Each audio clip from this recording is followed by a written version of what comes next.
মদের কোম্পানি খুলবে জামাত। যেই মদের কোম্পানি বন্ধ সেই মদের কোম্পানি খুলে দিব জামাত। কেমন বিষয়টা কেমন চুদলিং পং হয়ে গেল কেনা? ভিডিওটা অনেক বড় হবে, আপনারা পুরো ভিডিওটা দেখে যাইবেন তারা কত বড় মুনাফিক আর কত বড় টাটকা বেঈমান। পুরো ভিডিওটা দেখবেন, অনুরোধ আপনাদের কাছে। কেরুয়া কোম্পানির সুগার মিল বৃহত্তম সুগার মিল, এখন নাকি এটা কুড়িয়ে কুড়িয়ে হাঁটে। আমরা কথা দিচ্ছি, আমরা ইনশাআল্লাহ সবগুলা মিল ফ্যাক্টরি ইন্ডাস্ট্রিকে জীবন্ত করে তুলব।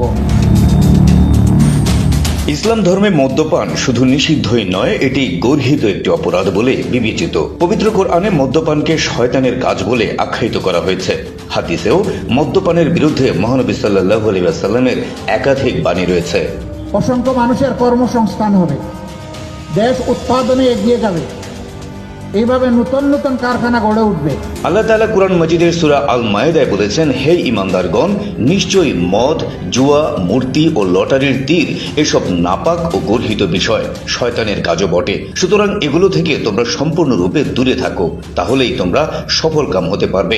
শয়তান তো এটিই চায় যে মদ ও জুয়ার মাধ্যমে তোমাদের পরস্পরের মাঝে শত্রুতা ও বিদ্বেষ সৃষ্টি হোক এবং আল্লাহ তাআলার স্মরণ ও সালাত থেকে তোমরা বিরত থাকো। সুতরাং এখনো কি তোমরা এগুলো থেকে বিরত থাকবে না? এ বিষয়ে রাসূলুল্লাহ সাল্লাল্লাহু আলাইহি ওয়াসাল্লাম বলেছেন, যে সকল পানীয় নেশা সৃষ্টি করে তা হারাম। আরেক হাদিসে বলা হয়েছে, রাসূল সাল্লাল্লাহু আলাইহি ওয়াসাল্লাম বলেছেন, কখনো তুমি মদ পান করো না, কারণ তা সকল অকল্যাণ ও অঘটনের চাবিকাঠি। ইসলামে মদ নিয়ে এমন কঠোর নির্দেশনার পরও সেই মদ উৎপাদন বাড়ানোর প্রতিশ্রুতি দিচ্ছে ইসলামের লেবাসধারী জামায়াত ইসলাম, যারা নির্বাচনী প্রচারণায় জনে জনে জান্নাতের টিকিট বিক্রি করে বেড়াচ্ছে। তারা বলে বেড়াচ্ছে, দাড়িপাল্লায় ভোট না দিলে খোদার কাছে জবাবদিহি করতে হবে।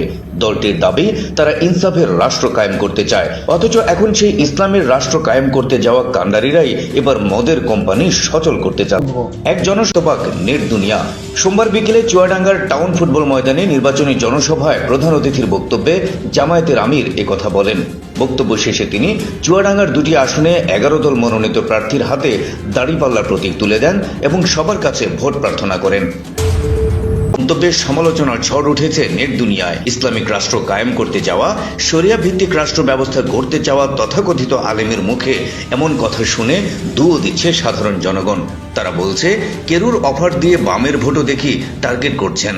কেউ লিখেছেন, টুপি মাথায় নিয়ে এত মিথ্যা কথা বলতে নাই, একটা ভোটের জন্য হারাম পানিকে হালাল ভাবে তৈরির প্রতিশ্রুতি দেওয়া উচিত নয়। কেউ আবার বলছেন, পানির দামে কেরু মিলবে। জামায়াতের এসব বিতর্কিত কর্মকাণ্ডের কারণে ইসলামের চরম অবমাননা হচ্ছে বলেও মন্তব্য করছেন কেউ কেউ। মতামত আপনাদের, আমার কিছু বলার নাই। আপনাদের সামনে যেটা প্রমাণ আমি সেটা দিয়ে দিছি, এবার আপনারা ডিসাইড করবেন।